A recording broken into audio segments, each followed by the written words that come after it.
দিকে নিয়ে যে জানাজা পড়িয়ে দিলেন। জানাজা করে দাফন করে দিয়ে বাসার মধ্যে আসলেন। ও মা জননী, আপনার কাছে জানতে চাই, এই ব্যক্তি দুনিয়ার মুখে এমন কি আমল করেছে, এমন কি আমল করেছে যার কারণে আমাকে আল্লাহ তাআলা স্বপ্ন যুগে পর্যন্ত দেখিয়েছে, এমন কি আমল করেছি। তার বাসার মধ্যে যে বলে উনি জানি না কি আমল করতো, তবে একটা ঘর আছে ওনার জন্য আলাদা, সেই ঘরের মধ্যে নামাজ পড়া দেখতাম শুধু চোখের পানি ফেলিয়া অজরে কান্না করে, অজরে কান্না করা জানি না কেন সে কান্না করে। এবার বললো আর কোন আমল আছে নাকি?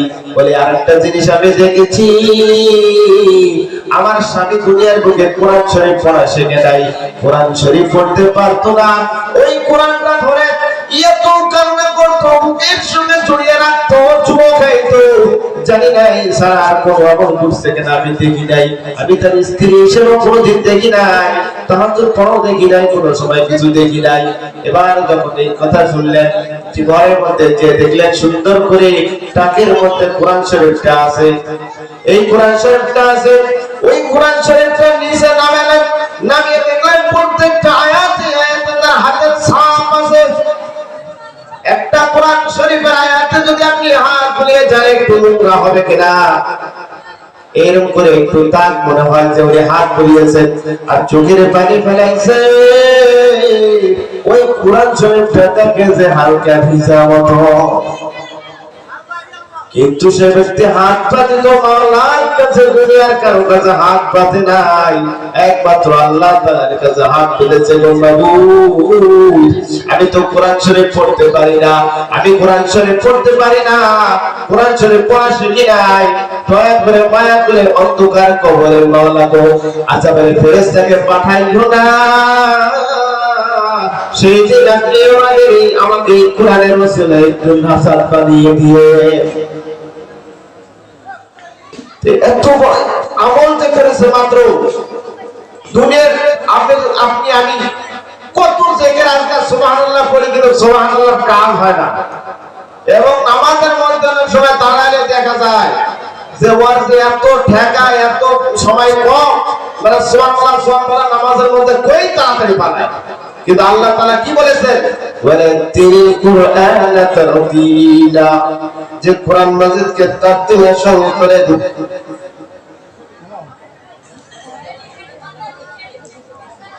কোরআন মাজিদকে তারতিলের সঙ্গে তেলাওয়াত করো। কে বলেছেন? আল্লাহ তাআলা বলেছেন সূরা মুজাম্মিলের মধ্যে। এইজন্য কোরআন শরীফ পড়া শিখতে হবে কিনা বলেন? আমরা কোরআন শরীফ পড়া শিখব অবশ্যই ইনশাআল্লাহ। এইজন্য কোরআন শরীফ যখন আমি পড়া শিখব, কোরআন শরীফ পড়ার মহব্বতে তখন মনটা যাবে আরেকটু নামাজে যায়, কিন্তু এখন তো লজ্জা লাগে, কোরআন পড়তে পারি না, কিভাবে নামাজে যাব, লজ্জা লাগে না এরকম?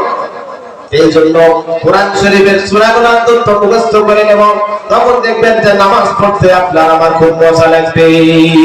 আর এই যখন আমি কোরআন শরীফ পড়া শিখব, এই কোরআনের মর্যাদা এত মর্যাদা পৃথিবীর কোন বইয়ের মধ্যে নাই, যে বইয়ের মধ্যে এমন একটি কিতাব যার মধ্যে কোনো ভুল নাই, এমন মধ্যে কোনো সন্দেহ নাই। এই জন্য এই কোরআন শিখতে হবে। এই কোরআন সুন্দর করে যখন আপনি আমি শিখব, তখন দেখবেন আমার নামাজ পড়তে মজা লাগবে। প্রত্যেকটা এলাকায়, প্রত্যেকটা মহল্লায় দিনদার পরেশগার ইমানদার বেশি বেশি তৈরি হবে।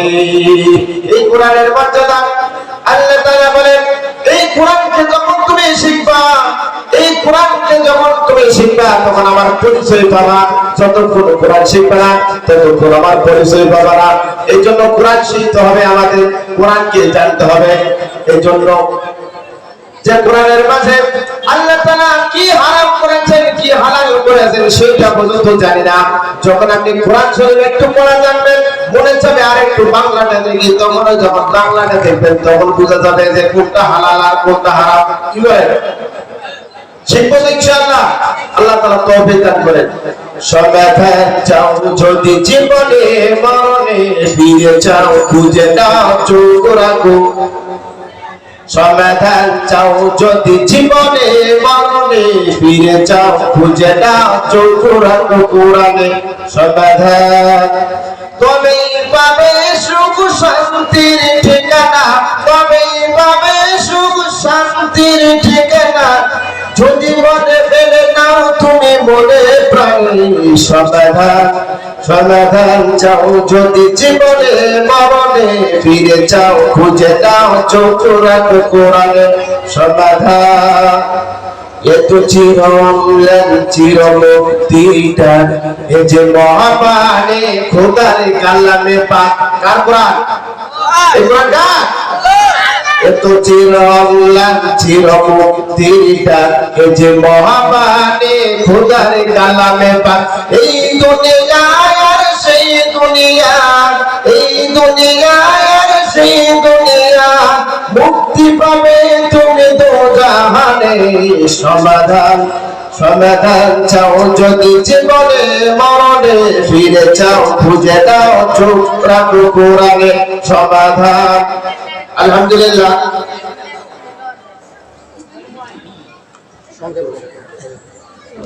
এবারে সকলের নয় শুধু মুমিনের, এবারে সকলের নয় শুধু মুমিনের, যারাই চলবে মেনে ফল পাবে কোরআনের। এবারে সকলের নয় শুধু মুমিনের, যারাই চলবে মেনে ফল পাবে কোরআনের।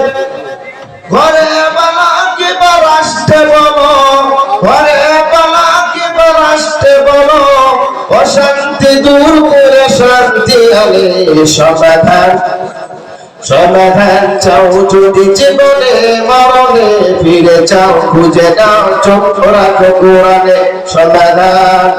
যাহার পরশ পেয়ে পাথর হলো সোনা, সন্দেহ ভুললে যার একটি গুণা। যাহার পরশ পেয়ে পাথর হলো সোনা, সন্দেহ ভুললে যার একটি গুণা। এ যে এক বিপ্লব পিছে ফেলে যত সব, এ যে এক বিপ্লব পিছে ফেলে যত সব, এগিয়ে চলে সে আগমনে সমাধান, সমাধান চাও যদি জীবনে মরণে ফিরে চাও, খুঁজে দাও চোখ রাখো কোরআনে সমাধান, সমাধান। সবকিছু আপনার পারিবারিক রাষ্ট্র সমস্ত কিছুর সমাধান কে দিতে পারে? আল কোরআন। কে? আল কোরআনের মাঝেই আল্লাহ তাআলা সব কিছু দিয়েছে। যেমন